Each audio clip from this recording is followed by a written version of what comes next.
염려 다 맡기라. 주가 돌보시니 주는 평화 우리의 평화. 평강을 위하여 이 땅에 오시고 평강을 위하여 십자가의 고난을 당하시고 부활 승천하사 우리에게 참 평안을 주시는 주님 감사합니다. 부활절 지나서 오늘 첫째 날 새벽 기도회에 주님 앞에 나왔습니다. 아버지 하나님, 오늘도 저희들에게 주님의 참 평안을 주시옵소서. 세상은 날로 달로 분쟁과 다툼으로 인하여서 많은 사람들이 고통 가운데 놓여 있습니다. 이러한 때에 주님의 평안을 누리면서 주님의 평안을 전하는 저희들 되게 하옵소서. 예수님의 이름으로 기도드립니다. 아멘. 찬송가 413장 찬송하겠습니다. 413장입니다.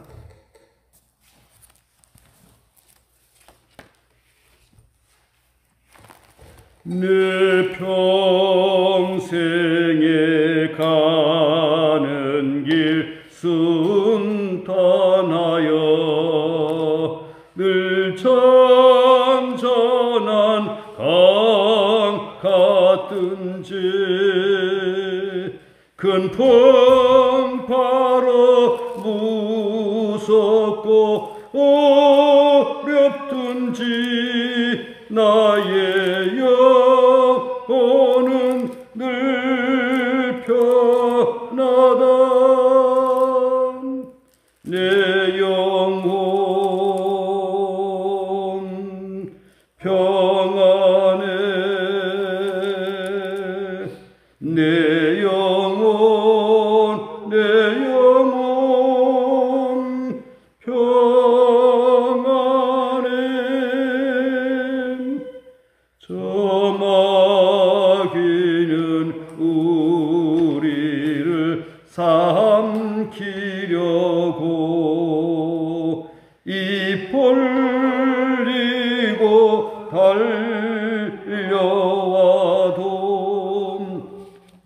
주 예수는 우리의 대장되니 끝내 싸워서 이기리라. 내 영혼 평안해. 내 영혼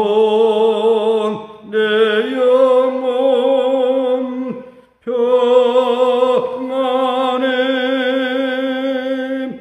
내 지은 죄 주홍빛 같더라도 주 예수께 아뢰면 주 십자가 비로소 더 씻으사 흰 눈보다 더 정하리라. 내 영혼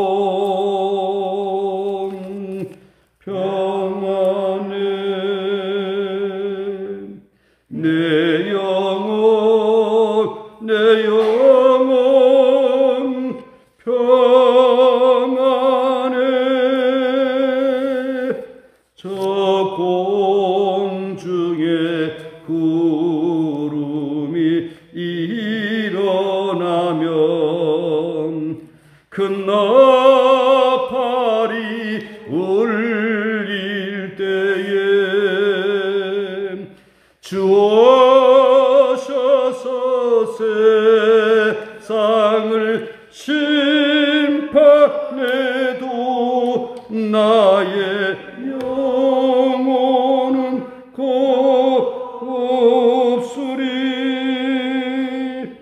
내 영혼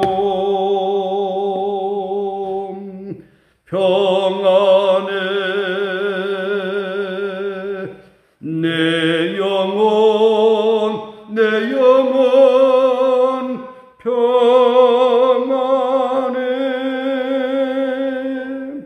아멘. 하나님의 말씀 누가복음 24장 36절부터 43절까지 봉독하겠습니다. 누가복음 24장 36절부터 43절까지.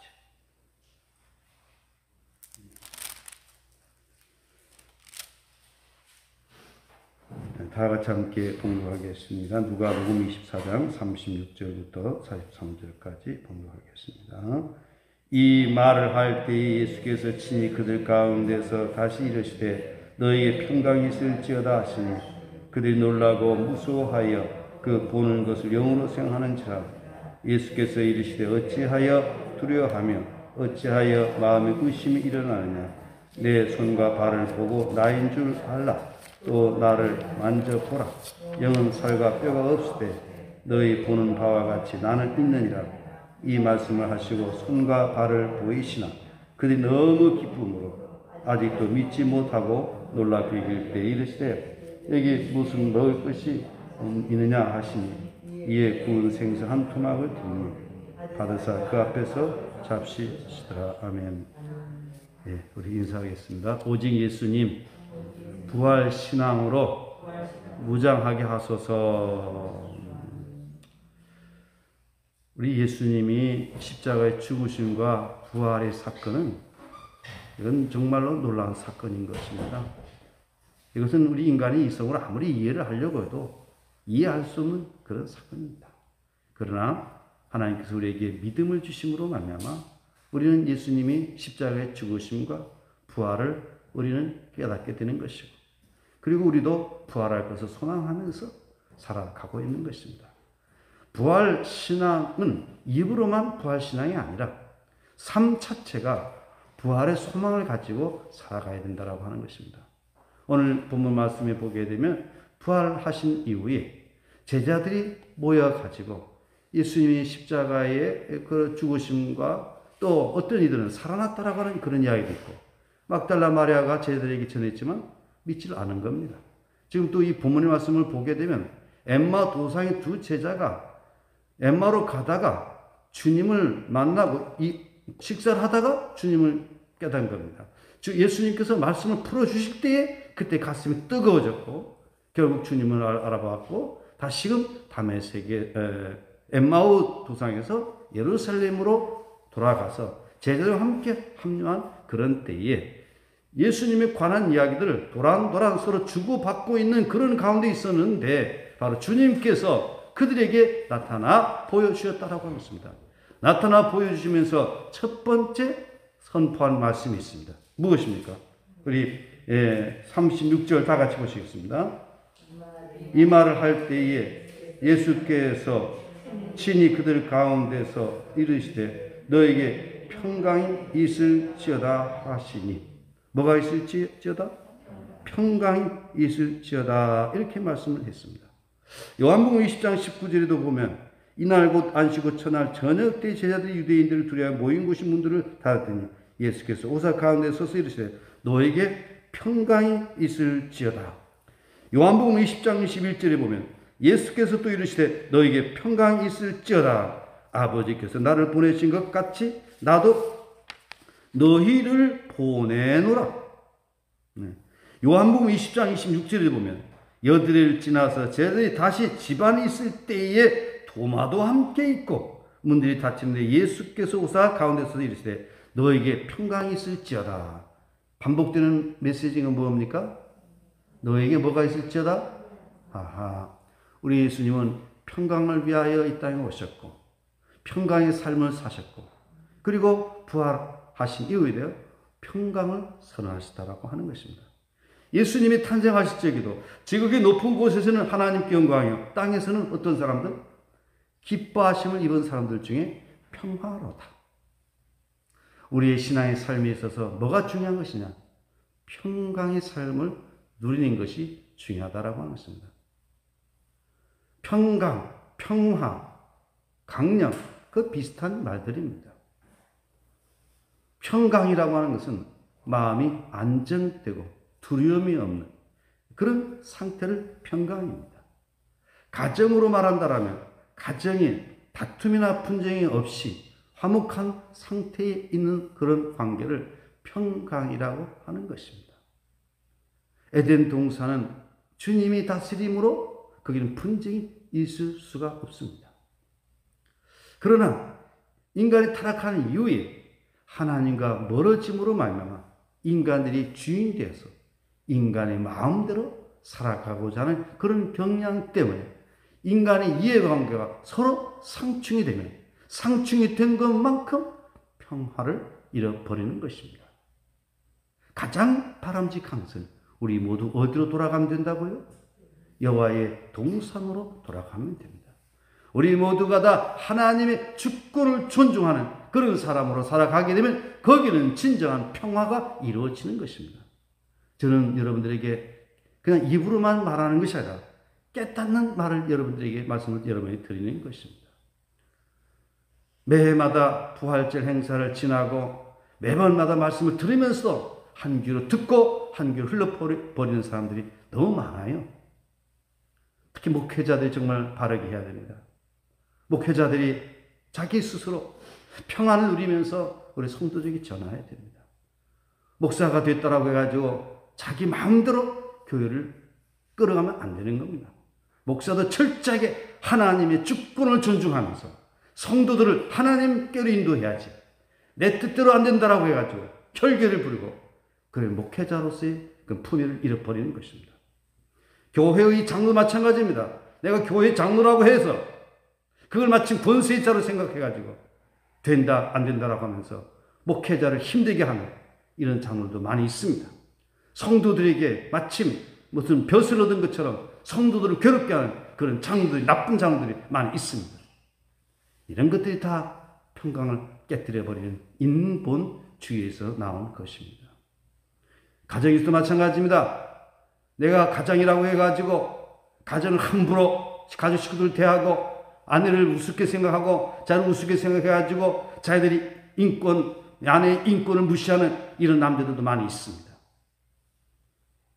또 아내들도 마찬가지입니다. 내가 좀 안다라고 해가지고 말을 잘한다라고 해가지고 남편을 무시하고 가정의 질서를 무시하는 이런 여자들도 있습니다.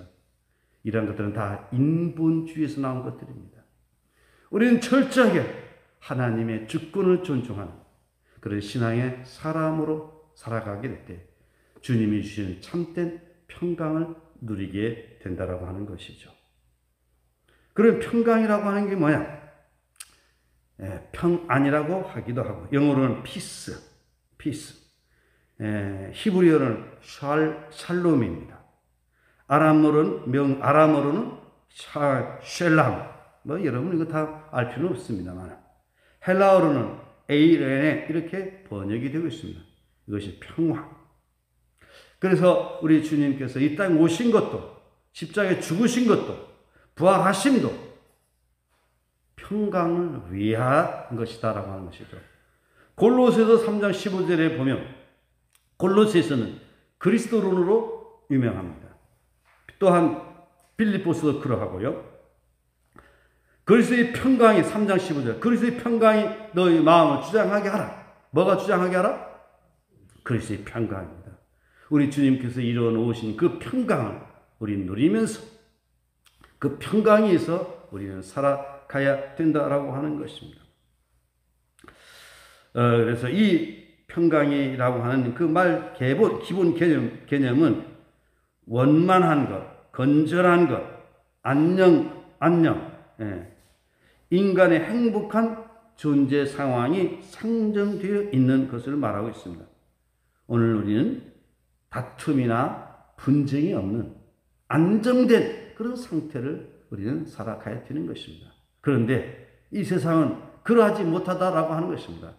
민족과 민족, 나라와 나라가 전쟁을 합니다. 또 개인과 개인이 전쟁을 합니다. 인간이 에덴 동산에서 추방당한 이후에 최초의 살인이 벌어졌죠. 누가 누구를 죽였습니까? 가인이 아벨을 죽인 겁니다. 그게 바로 에덴 동산에서 떠난 인간 중심의 인본주의의 해악이 모습이 나타난 것입니다. 오늘도 교회 안에 있으면서 가인과 같은 그런 인물들이 많이 있습니다. 우리는 주님이 주신 절대 평안을 누리면서 살아가야 된다라고 하는 것입니다. 이사야에서도 6장에서부터 보게 되면 평강의 왕, 그가 다스릴 것이다 라고 말씀을 했습니다. 오늘 우리 예수 그리스도께서 십자가에 죽으시고 부활하신 이것은 우리에게 평강을 주시기 위한 것입니다 라는 그런 믿음 가지고 우리는 평강의 삶을 누리면서 살아가야 될 것입니다. 첫째는 내 마음에 평안이 있어야 됩니다. 내 마음 평안을 어떻게 하면 얻을 수가 있습니까? 하나님과 나와의 관계가 화목해야 됩니다. 나하고 하나님과의 관계가 화목하지 못하면 평안이 없습니다. 그럼 나하고 하나님과의 관계가 어떻게 하면 평안을 얻을 수가 있습니까? 우리 인간 스스로는 불가능합니다. 바로 예수 그리스도를 내 마음속에 모시고 주님이 다스리는, 주님의 주권을 존중하는 그런 삶을 살아가게 될 때 나와 하나님과의 관계는 평화가 이루어지는 것입니다.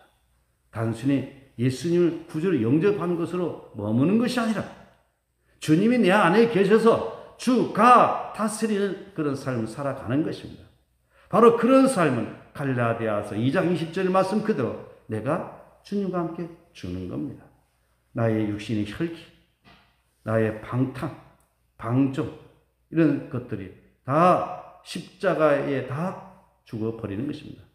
육체의 정욕을 십자가에 못 박아 버리는 것입니다. 그리고 이제 내가 사는 것은 나를 위하여 자기 몸을 버리사 십자가에 죽으시고 다시 살아나신 예수 그리스도를 믿는 믿음 가운데 살아가는 것입니다. 이런 삶을 살아가는 성도들에게는 내 영혼 평안해, 내 영혼 평안해, 이게 많은 겁니다. 그러나 내가 죽지 않은 사람들은 내가 그리고 상대방에게 마음을 상처를 주고 고통을 주고 안 됩니다. 그러면서 다른 사람들에게 상처를 주는 경우들이 허다합니다. 목사가 되고서요, 주님의 주권을 존중하지 못하면 목사의 이 신분이 성도들에게 상처 주기 딱 좋은 그런 직이다. 그런 생각도 해봅니다. 목사는 적어도 하나님과의 관계 속에서 주님이 주시는 참된 평안을 누리는 사람이 되어야 됩니다. 교회의 중직자일수록 더욱더 하나님과의 관계가 평안히 이루어진 이런 사람들이 되어야 됩니다. 이게 안 되니까 교회가 더 시끄러운 거예요. 이게 안 되니까 이 장로된 이들이 담임 목사를 막 머리를 들이받는 거예요. 아주 잘못된 거예요. 우리 성경으로 돌아가십시오. 교회의 권사, 교회의 집사, 중직자도 마찬가지입니다. 누가 주시는 평안? 우리 주님께서 주시는 참 평안을 우리가 누려야 됩니다. 그런 참 평안을 얻은 사람들이 보면 얼굴이 환해요. 그리고 대인 관계가 부드러워요. 안 되는 것도 지혜롭게 말씀을 드리면서 설득을 시켜 그래야지. 다시 성경으로 돌아갑니다. 첫째는 누구의 평안이라 있어야 된다고요? 내 영혼이. 하나님과 나의 관계가 화목한 삶을 살아가는 것입니다. 주가 다스리는 삶인 것입니다. 그리고 내가 평안을 누리려고 하면 말씀 따라 살아가야 돼요. 우리가 자동차를 운전할 때 운전 법규를 따라가야지 내 마음대로 그냥 갈짓자로 가거나 법을 어기면 그게 평안합니까? 마찬가지입니다. 우리 인생 살아가는 동안 갈짓자 인생 되면 안 됩니다. 언제나 하나님의 말씀 인도를 받고 바른 길 가야 이거 평안한 것이지. 하나님의 말씀은 우리에게 사랑을 말합니다. 그리고 성령의 충만함을 입게 될 때 성령의 열매가 화평입니다. 오직 성령의 열매는 화평과 첫 번째입니다. 첫 번째. 그러므로 성령 충만함으로 화평을 누리시길 바랍니다. 그리고 우리가 사람이기 때문에 살다 보면 다른 사람의 실수, 다른 사람의 허물, 약점이 보입니다. 그것이 보인 것만큼 내 마음의 평화가 깨져버립니다. 그런 가운데도 내 마음의 평화를 누리려면 사랑해야 됩니다. 사랑은 뭡니까? 용서하는 거죠. 그리고 또한 우리 주님의 핏값으로 세워진 이 교회를 통해서 우리는 화목한 삶을 살아가는 것입니다. 여러분, 개인의 심령 속에 주님의 평강이 다스리시기를 바랍니다. 여러분 마음 속에 주님이 참된 평강이 임하시기를 예수님의 이름으로 축복합니다. 두 번째는 인간 관계 속에서 우리는 평화를 누려야 됩니다. 첫째는 하나님과 나와의 관계가 평화라고 하면, 두 번째 인간 관계 속에서 우리는 평화를 누려야 되는 것입니다. 가장 가까운 관계는 부부 관계입니다. 부부 관계가 평화가 깨어져 버리면 그 가정은 지옥이 됩니다. 아무리 좋은 환경일지라도 부부 관계가 평화가 깨어져 버리면 이건 지옥입니다. 그러므로 부부가 모두가 하나님의 주권을 존중하는 부부가 되므로 가정의 평화, 그리고 부모와 자녀 간의 평화가 있어야 됩니다. 그리고 교회 안에서 인간 관계 속에서 평화가 있어야 됩니다. 첫 번째는 목사와 나 사이에 평화가 있어야 됩니다. 목사는 하나님의 종입니다. 하나님을 대신하여 성도들에게 말씀을 선포하고 성도들을 축복하는 사람입니다. 이 목사의 존재를 제대로 이해를 해야 됩니다. 마침 어떤 사람들은 고용인처럼 생각해가지고 목회자에게 함부로 대하는 이런 사람이 많이 있어요. 우리 교회 이거 고쳐야 됩니다. 이거 고치지 못하면 안 됩니다. 목사는 실수할 수도 있고 허물이 있을 수도 있습니다. 인간이기 때문에.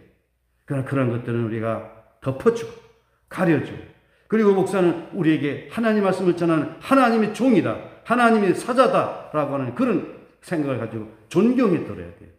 그래야 내가 은혜 받지. 제가 이제 나이가 드니까 제가 이런 말씀을 할 수 있는 거예요. 이게 안 되면 안 되는 거예요. 그래서 담임 목사를 존중해 드리고 담임 목사를 통해서 말씀을 받고 은혜 받고 축복받는 성도가 돼야 돼요. 담임 목사가 그냥 목사이기 때문에 억지로 축복하는 것이 아니라 담임 목사의 마음속에 기쁨이 우러나서 감사하는 마음이 일어나가지고 이 사람을 축복하지 않으면 안 되겠구나 하는 그런 마음이 우러나가지고 축복하는 것하고, 그저 목사이기 때문에 축복하고 그런 상황이 있어요. 그래서 담임 목사와 좋은 관계를 맺는 것 중요합니다. 그러나 담임 목사도 또 중요합니다. 담임 목사 스스로가 하나님의 주권을 떠나서 제 마음대로 가고 있는, 어떻게 그런 목사를 존중할 수 있습니까? 그렇기 때문에 성도들은 분별력이 있어야 됩니다. 우리 담임 목사가 성경에 바로 서 있는가? 우리는 이런 중심을 우리 바로 서고 바로 이해를 해야 됩니다. 그 다음에 교회 생활에서 평강을 누려가면 서로 관계 속에서 서로 존중해야 됩니다. 특별히 교회의 직분자들, 수고하시는 분들을 알아줘야 됩니다. 우리 장로님, 우리 권사님들 알아줘야 돼요. 그리고 존중해드려야 돼요. 그리고 성도들을 사랑해야 돼요. 그래서 서로를 소중히 해주고, 이렇게 살아갈 때 내 영혼 평안해, 내 영혼 평안해, 그럴 때 샬롬이 이루어지게 된다고 하는 것입니다. 그래서 관계 속에서 가장 중요한 것은 따라합시다. 이해하고 용서한다. 이 사람이요, 평화 깨지는 것이 뭐냐? 다른 사람 이해하지 못하면, 용서하지 못하면, 그리고 나하고 생각이 다르면 싸우는 겁니다. 그래서 생각의 다양한 그런 다양성, 사람의 다양한 이 다양성은 우리는 이해를 해야 됩니다. 때로는 정치적인 견해에 있어서 다른 이념을 가질 수 있습니다. 내하고 생각이 다른다 할지도 입장을 바꿔놓고서 우리는 이해를 하면서 진리의 말씀에 떠나지 않고 있다라고 하면 우리는 폭넓게 관용을 베풀면서 그렇게 가게 될 때 평화가 이루어진다라고 하는 것입니다. 평강에 대한 여러 가지 말씀들이 있습니다만 오늘 제 말씀을 읽겠습니다. 예수님께서 부활하신 이후에 저희들에게 첫 번째 하신 말씀이 뭐였다고 했습니까? 평강이 있을지어다. 그 평강은 바로 안정된 상태. 첫째는 하나님과 나와의 관계, 그리고 나와 이웃과의 관계가 화목한 삶을 살아가야 된다. 그래서 중심이 있어야 됩니다. 하나님이 주권입니다. 하나님의 독생 예수님을 내 마음속에 모시는 겁니다. 말씀과 성령과 사랑, 이 네 가지 여러분 가지고 평강이 있는 삶이 되시기를 바랍니다. 기도하겠습니다. 하나님 아버지 감사합니다. 오늘도 말씀을 통하여 우리의 심령을 깨우쳐 주시니 감사합니다. 우리가 이 세상 살아가는 동안 주님께서 이루신 그 평강을 누리면서 살아가게 하여 주시옵소서. 원래 하나님과 원수가 된 우리는 평화로울 수가 없고 바른 삶을 살아갈 수 없는 저희들이었으나 우리 주님께서 이 땅에 오셔서 십자가에 죽으시고 부활하사 저희들에게 평강이 있을지어다 선언하셨고 또한 우리에게 평강을 주심으로 주 안에서 하나님과 나와 이웃과의 관계 속에서 평강을 누리게 되는 것을 믿습니다. 오늘도 주님의 주신 은혜와 사랑을 받으면서도 평화를 누리지 못하는 사람들이 너무도 많이 있습니다. 우리 모두 주님이 주시는 참된 평강을 누리게 하여 주시옵소서. 더 이상 내 고집대로 내 뜻대로 살아가는 어리석은 자가 되지 않게 하여 주시옵소서. 날마다 주님을 바라보며 주님 뜻 가운데 평강을 누리게 하여 주시옵소서. 하나님과 나 사이에 예수 그리스도를 말미암아 이루어놓은 이 평화를 누리게 하여 주시옵소서. 그리스도의 평강이 너희 마음을 주장하게 하라. 평강을 위하여 부르심을 받아나니 또한 너희는 감사하는 자가 되라고 말씀했습니다. 그래서 평강이 주장하는 그런 삶이 되게 하옵소서. 우리 성도들 가정에 평강이 넘치는 가정 되게 하여 주시고 우리 신천 교회가 평강이 있는 넘치는 주님의 동산 교회가 되게 하옵소서. 이 아침 새벽 미명도 주님 앞에 나와 기도하는 저희들의 간구의 기도를 들어주시고 응답하여 주시옵소서. 병 중에 치료 중에 있는 우리 김광희 집사님 날마다 주님 치료하여 주시옵소서. 박기경 자매 아버지 하나님 주의 은혜 가운데 속히 완벽하게 회복되게 하여 주시옵소서. 또한 이은희 우리 보육교사 오늘 서울에 가서 치과 치료를 받습니다. 주님 오고 가는 걸음걸음 함께 하여 주시옵소서. 우리 이승엽 집사님을 비롯해서 방진희 성도님, 조복덕 성도님, 김덕순 권사님, 김경희 권사님, 강태유 성도님, 박시영 집사님 주님께서 강건케 붙들어 주시옵소서. 이 아침도 주의 은혜를 사모하여 주님 앞에 나와 기도하는 저희들 한 영혼 한 생명 붙들어 주시고 복되게 하옵소서. 예수님의 이름으로 축복하며 감사하며 기도드립니다. 아멘.